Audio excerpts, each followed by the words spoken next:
नमस्कार। कभी सोचा है कि भारत में पहली प्रोफेशनल आर्मी किसने बनाई थी, या फिर वो कौन सा राजा था जिसने अपनी बात जनता तक पहुंचाने के लिए पत्थरों पर लिखना शुरू कर दिया? देखिए, भारतीय इतिहास सिर्फ लड़ाइयों और तारीखों की कहानी नहीं है। ये उन पहले कदमों की कहानी है जिन्होंने आने वाले कल की नींव रखी। तो चलिए आज उन रूलर्स और उनके कुछ ऐसे ही साहसिक फैसलों को जानते हैं जिन्होंने इतिहास का रुख ही बदल दिया।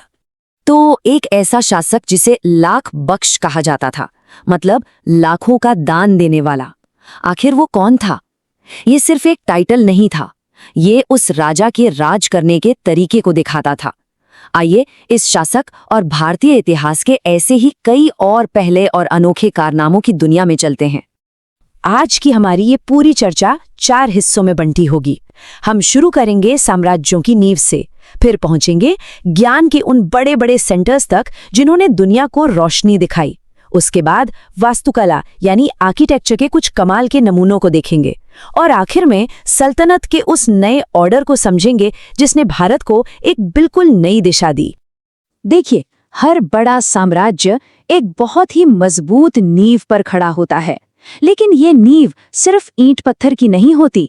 ये बनती है एक ऑर्गेनाइज्ड आर्मी से, एक अच्छे एडमिनिस्ट्रेशन से, और अपनी बात लोगों तक पहुंचाने के नए नए तरीकों से।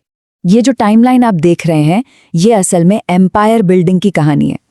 जरा सोचिए, जब बिंबिसार ने पहली बार एक स्थायी सेना बनाई तो उसने जंग के नियम ही बदल दिए। अब राजा को लड़ाई के लिए सिर्फ किसानों पर डिपेंड नहीं रहना पड़ता था। उसके पास एक ऐसी सेना थी जो 24 घंटे तैयार रहती थी।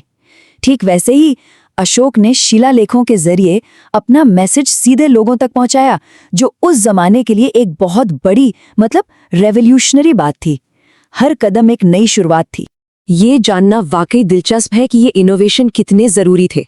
बिंबिसार ने एक स्टैंडिंग आर्मी बनाकर लड़ाई की पूरी परिभाषा ही बदल दी। अशोक ने पत्थरों पर लिखकर, मतलब शिलालेखों से, अपनी जनता से सीधे बात की। ये एक तरह का पुराना मास मीडिया था। और समुद्रगुप्त ने प्रशस्ति के जरिए अपनी जीतों और पॉलिसीज का प्रचार किया। ये एक तरह का रॉयल प्रोपेगेंडा था, ताकि उनकी महानता की कहानी दूर दूर तक फैले। और ये एक बहुत जरूरी सवाल है, क्योंकि किसी भी सिविलाइजेशन को ताकत के साथ साथ ज्ञान और कल्चर ही महान बनाता है।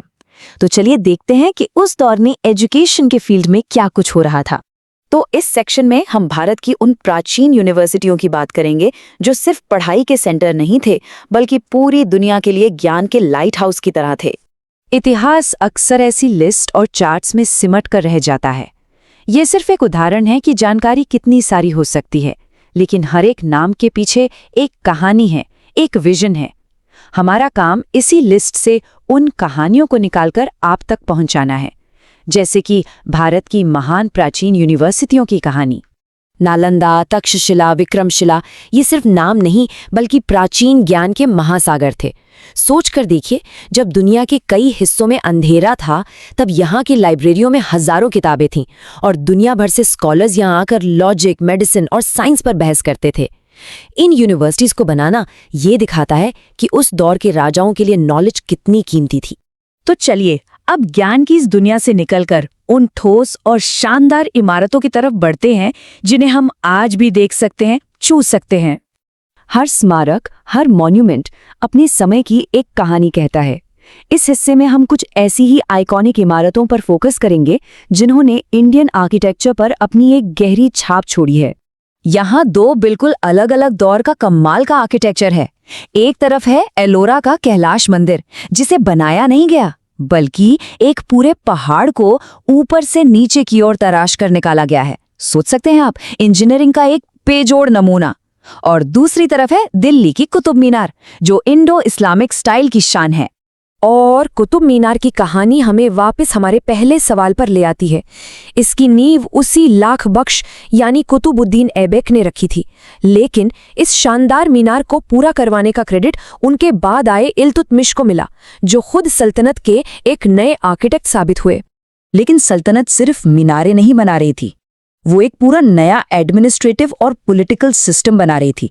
तो सवाल ये है कि उन्होंने ये नया ऑर्डर, ये नया सिस्टम कैसे बनाया? ये हमारा आखिरी सेक्शन है। इसमें हम दिल्ली सल्तनत के उन खास सुधारों और पावर स्ट्रगल्स पर ध्यान देंगे जिन्होंने मिडीवल इंडिया की पॉलिटिक्स को एक नया रूप दिया। इल्तुतमिश सिर्फ एक वारिस नहीं थे, वो सल्तनत के असली आर्किटेक्ट थे। उन्होंने इक्ता सिस्टम शुरू किया जिसमें ऑफिसर्स को सैलरी के बदले जमीन दी जाती थी। इससे एडमिनिस्ट्रेशन बहुत स्मूथ हो गया। उन्होंने तुर्कान-ए-चिहलगानी यानी 40 सबसे पावरफुल तुर्की सरदारों की एक काउंसिल बनाई। उन्होंने प्योर अरबी सिक्के, टंका और जीतल चलाकर इकोनॉमी को स्टेबल किया और भारत में पहले मकबरे का कंस्ट्रक्शन भी करवाया। ये जो चिहलगानी थी, ये सिर्फ एक एडवाइजरी काउंसिल नहीं थी, ये 40 सबसे ताकतवर तुर्की सरदारों का ग्रुप था। इनकी मर्जी के बिना सल्तनत में पत्ता भी नहीं हिल सकता था। मतलब सुल्तान ने पावर शेयर तो की, लेकिन अपने लिए एक बहुत बड़ा चैलेंज भी खड़ा कर लिया।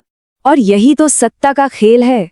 जो चिहलगानी इल्तुतमिश ने सुल्तान की मदद के लिए बनाई थी, वही अब इतनी पावरफुल हो गई कि सुल्तान के लिए ही एक बहुत बड़ा खतरा बन गई। आने वाले सुल्तान बलबन ने इस खतरे को बहुत अच्छे से समझा। पावर में आते ही उन्होंने सबसे पहला काम किया चिहलगानी को खत्म करने का। फिर उन्होंने सिजदा यानी घुटनों के बल झुकना और पैबोस मतलब सुल्तान के कदम चूमने जैसी ईरानी रस्में लागू कीं, ताकि कोई उनकी सत्ता को चैलेंज करने की हिम्मत ना कर सके। उन्होंने नौरोज का त्योहार शुरू किया और उनकी लौह और रक्त यानी ब्लड एंड आयरन पॉलिसी का एक ही मैसेज था, या तो वफादारी दिखाओ या मौत को गले लगाओ। और पावर के टॉप पर होने का दावा करने का इससे बड़ा तरीका और क्या हो सकता है? जहां बाकी सुल्तान खुद को खलीफा का नुमाइंदा मानते थे, मुबारक खिलजी एक कदम और आगे निकल गए और उन्होंने खुद को ही खलीफा घोषित कर दिया। ये पावर के सेंट्रलाइजेशन का पीक था। तो आखिर में सवाल यही है कि इतिहास पर सबसे गहरी छाप कौन सी चीज छोड़ती है? वो जो तलवार से साम्राज्य बनाता है, वो जो ज्ञान के सेंटर बनाता है, या फिर वो जो शासन के नए सिस्टम बनाता है? हर पहला कदम एक पत्थर की तरह है जिसे इतिहास के तालाब में फेंका गया और उसकी लहरें आज भी हम तक पहुंच रही हैं। आपकी नज़र में सबसे बड़ी विरासत क्या है?